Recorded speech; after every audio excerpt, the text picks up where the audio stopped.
साल 2007 उत्तर प्रदेश विधानसभा चुनाव का बिगुल बज चुका था और चप्पे चप्पे पर एक ही नाम और एक ही चिन्ह और एक ही पार्टी का डंका था। यूं कहें तो एक ही नारा सुनाई दे रहा था, ब्राह्मण शंख बजाएगा, हाथी चलता जाएगा। ये नारा देने वाली नेता थी मायावती, जिनकी बहुजन समाज पार्टी का तब नाम चलता था। आलम तो ये था कि 2007 में जब उन्होंने सीएम की कुर्सी संभाली तो विधानसभा के 403 सीटों में से 206 सीटों पे इनका ही राज हुआ करता था। अपोजिशन के पास इनका कोई तोड़ नहीं था, इसलिए मायावती की नजर पीएम की कुर्सी पे थी। फिर वक्त की चाल कुछ ऐसी पलटी कि केंद्र की कुर्सी पे बीजेपी विराजमान हो गई और आने वाले सालों में बहुजन समाज पार्टी कहीं गायब सी हो गई। अब तो जिस मायावती का नाम पूरे यूपी में गूंजता था, वह धीरे धीरे कहीं गायब सी हो गई।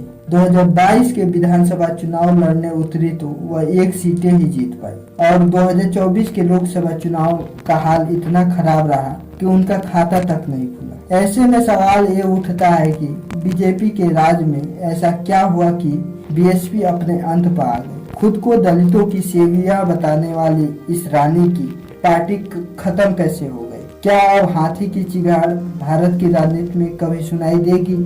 चलिए जानते हैं। साल था 15 जनवरी 1956। जगह दिल्ली का लेडी हार्डिंग अस्पताल। यहाँ एक लड़की का जन्म हुआ। 15 दिन बाद छोटी सी बच्ची की माँ एक साधु के पास पहुँच गई और साधु से पूछा, बड़ी होकर ये बच्ची क्या बनेगी? इस सवाल साधु ने भविष्यवाणी करते हुए बताया कि ये बड़ी होकर देश की राजनीति में एक बड़ी मजबूत नेता बनेगी। इस बात से माँ हैरान हो गई, लेकिन बेटी को लकी तब मानी जब उसी दौरान उसके पिता की प्रमोशन हो गई। माता पिता को लगा कि ये माया की वजह से हुआ है, इसलिए उस लड़की का नाम मायावती रखा। बचपन से हटकर काम करने वाली ये बच्ची वैसे तो कलेक्टर बनना चाहती थी, लेकिन 1975 में ग्रेजुएशन करने के बाद बीएड कोर्स किया। फिर लॉ की पढ़ाई करने के लिए दिल्ली यूनिवर्सिटी पहुंच गई। फिर यहाँ आने के बाद सपना यूपीएससी की एग्जाम क्रैक करके कलेक्टर बनना था, इसलिए टीचिंग और लॉ की कोर्स करके बैकअप में रखा था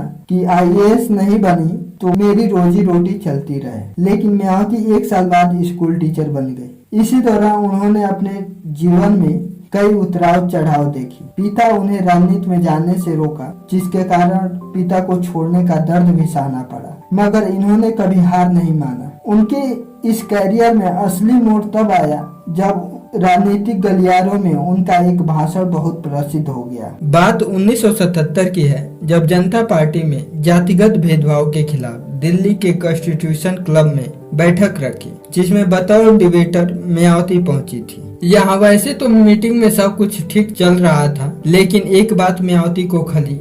बात ये कि रायबरेली से इंदिरा गांधी को हरा चुके राजनारायण अपने भाषण में कई बार दलितों के लिए हरिजन शब्द इस्तेमाल कर रहे थे। ऐसे में मायावती मंच पर आई तो उन्होंने साफ साफ कह दिया कि हरिजन शब्द अपमानजनक है। सरकार की एक मंत्री दलितों के लिए हरिजन शब्द का बार बार दोहराकर दलितों का अपमान किया है। यह सम्मेलन जातिगत भेदभाव को खत्म करने के लिए किया गया है, वो एक मजाक बनकर रह गया है। 20 वर्ष की लड़की के भाषण ने वहां बैठे दलितों के दिल में बिजली सी दौड़ पड़ी और जनता पार्टी में राजनारायण को हटाओ का नारा गूंजने लगा। इस बीच यह भाषण कार्यकर्ताओं के बीच से काशीराम तक पहुंचा। ये उन दिनों पढ़े लिखे दलितों को एक संगठन All India Backward Minority Community Employ Federation यानी दलित पिछड़े मुस्लिम वर्ग के सरकारी कर्मचारियों का संगठन हुआ करता था।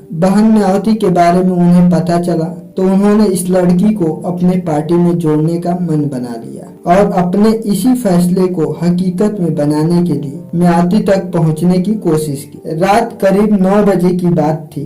हर दिन की तरह रात का खाना खाने के बाद पढ़ने बैठी गई। उनकी माता पिता भाई बहन सोने की तैयारी कर रहे थे। इसी बीच किसी ने उनका दरवाजा खटखटाया तो मायावती ने दरवाजा खोला तो देखा कि एक अधेड़ उम्र का शख्स गले में मफलर लपेटे खड़ा था। ये शख्स कोई और नहीं बल्कि काशीराम थे। काशीराम ने मेज पर फैली किताबों की तरफ इशारा करते हुए कहा, इतना पढ़ लिख कर क्या बनोगी? तो मायावती ने जवाब दिया कि मैं कलेक्टर बनना चाहती हूँ अपने समाज की सेवा करना चाहती हूँ। तभी पीछे से उनके पिता प्रभुदास बोले कि मैं चाहता हूँ कि मेरी बेटी अफसर बनके दलित समुदाय का गौरव बने। काशीराम ने मायावती से कहा, तुम बहुत बड़ी गलती कर रही हो। हमारे समुदाय ने कई कलेक्टर और अफसर को जन्म दिया है, लेकिन कोई ढंग का नेता नहीं बना जो इन कलेक्टर और अफसरों को रास्ता दिखा दे। मैं तुम्हें इतना बड़ा नेता बनाऊंगा कि तुम्हारे पीछे कलेक्टरों की लाइन लग जाएगी। काशीराम से मुलाकात के बाद मायावती ने यूपीएससी की तैयारी करना छोड़ दिया और बीएमसीसीएफ के कार्यक्रम में जाने लगी। हालांकि प्रभुदास नहीं चाहते थे कि मेरी बेटी राजनीति में उतरे, लेकिन मायावती पिता की बातों को नजरअंदाज करती रही। हर छोटा बड़ा फैसला काशीराम से पूछकर ही करने लगी। एक दिन गुस्से में प्रभुदास मायावती से कहा, तुमने मेरी बात नहीं मानी और काशीराम का साथ नहीं छोड़ा तो मैं तुम्हें घर से निकाल दूंगा। प्रभुदास को लगा था कि मायावती अविवाहित होने के कारण घर छोड़ने का फैसला नहीं करेगी, लेकिन उसी दिन अपनी सैलरी से बचाए पैसे कुछ कपड़े लेकर निकल गए और काशीराम के किराए के घर में रहने लगी। और वो काशीराम की इतनी प्रिय बन गई कि काशीराम पर सीनियर नेताओं पर अनदेखी का आरोप भी लगने लगे। इसी दौरान साल 1984 में काशीराम ने बीएसपी बहुजन समाज पार्टी की नींव रखी।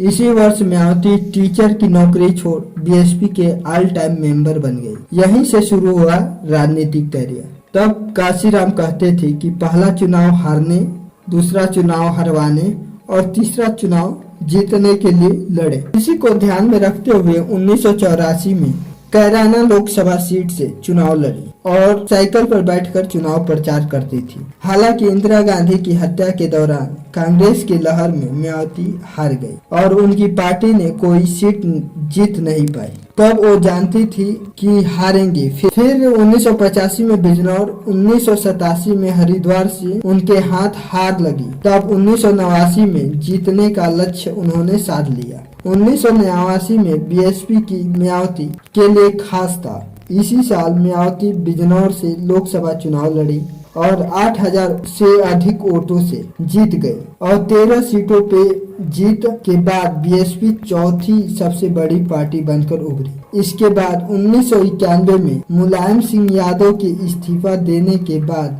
यूपी में एक बार फिर से चुनाव हुआ। अयोध्या में गोली कांड हो चुका था। इसका फायदा बीजेपी को मिला। इसको 419 सीटों में से 221 सीटों पे जीत मिली। उसी दौरान एक इंटरव्यू में काशीराम ने कहा, यदि मुलायम सिंह यादव उनसे हाथ मिला ले तो उत्तर प्रदेश में बाकी पार्टियों का सुपड़ा साफ हो जाएगा। इसके बाद मुलायम यादव काशीराम से दिल्ली में मुलाकात की और उनकी सलाह पर अक्टूबर 1992 में समाजवादी पार्टी का गठन किया गया। करीब 2 महीने बाद 6 दिसंबर 1992 को बाबरी मस्जिद को ढांचा ढा दिया गया। इसके बाद केंद्र सरकार ने कल्याण सिंह की सरकार को बर्खास्त कर दिया।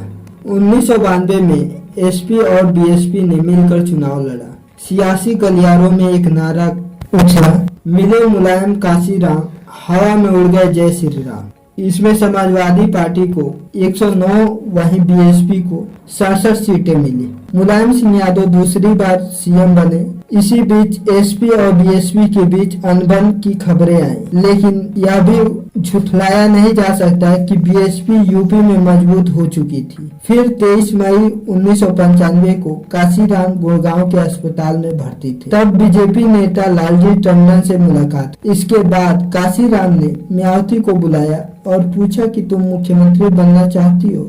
तब मायावती को लगा कि काशीराम मजाक कर रहे हैं, लेकिन यह बात हकीकत थी। इसके बाद मायावती 1 जून 1995 को मायावती लखनऊ पहुंची और एसपी और बीएसपी के गठबंधन को तोड़कर सरकार गिराने के लिए राज्यपाल मोतीलाल वोहरा को लेटर भेज दी और बीजेपी के साथ सरकार बनाने का दावा पेश। मगर ये बात एसपी कार्यकर्ताओं को पसंद नहीं आई। इससे 2 जून 1995 को मायावती पर उन्होंने मिलकर हमला कर दिया। इसी बीच बीजेपी के विधायक और आरएसएस से जुड़े रहे ब्रह्मदत्त द्विवेदी सपा कार्यकर्ताओं को पीछे धकेल दिया। तभी से मायावती उन्हें भाई मानने लगी और कभी भी उनके खिलाफ कोई उम्मीदवार खड़ा नहीं की। फर्रुखाबाद में तो मायावती उनके प्रचार के लिए भी जाती थी। फिर 3 जून 1995 को बहन मायावती बीजेपी, कांग्रेस और जेडीयू और कम्युनिस्ट पार्टी के 282 एमएलए के समर्थन से बहन मायावती मुख्यमंत्री बनी। यह भारत की पहली दलित महिला मुख्यमंत्री बनी।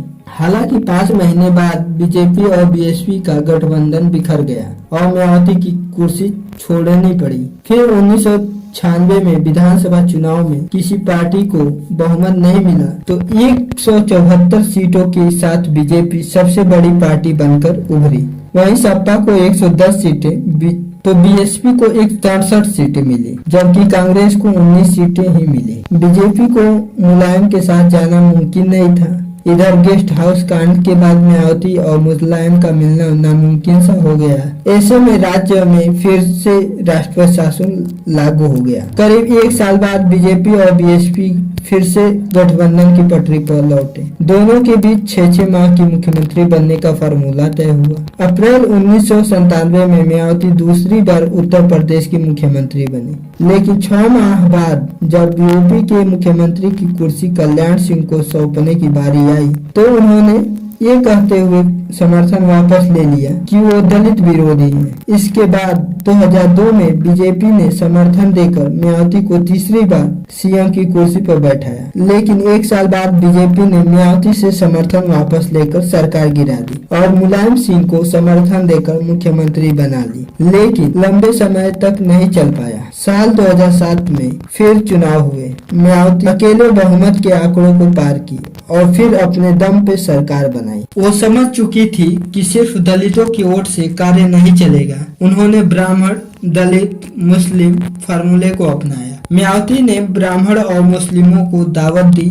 मायावती ने काशीराम के शब्द बहुजन हिताय बहुजन सुखाय के जगह सर्वजन हिताय सर्वजन सुखाय के नारा दिया। जगह जगह पोस्टर लगाए गए, ब्राह्मण शंख बजाएगा, हाथी चलता जाएगा। इसका नतीजा ये हुआ कि मायावती ने 403 सीटों में से 206 सीटें जीती, जिसमें 45 से ज्यादा विधायक ब्राह्मण थे। इन्होंने अपने कैबिनेट में 10 ब्राह्मणों को जगह दी। मुख्यमंत्री बनने के बाद उनका सपना पीएम बनने का था। कार्यकर्ता नारा लगाते थे, लखनऊ जीत लिया, अब दिल्ली जीतने की बारी है, लेकिन ऐसा कभी हो नहीं पाया। इसी बीच कांग्रेस 2009 के लोकसभा चुनाव से पहले कांग्रेस ने किसानों के 60,000 करोड़ रुपए से ज्यादा कर्ज माफ कर दिए और 100 दिन की रोजगार गारंटी योजना, मनरेगा जैसी योजना लागू कर दी। इससे कांग्रेस को यूपी के साथ साथ देश में भी फायदा हुआ और 545 सीटों में से कांग्रेस ने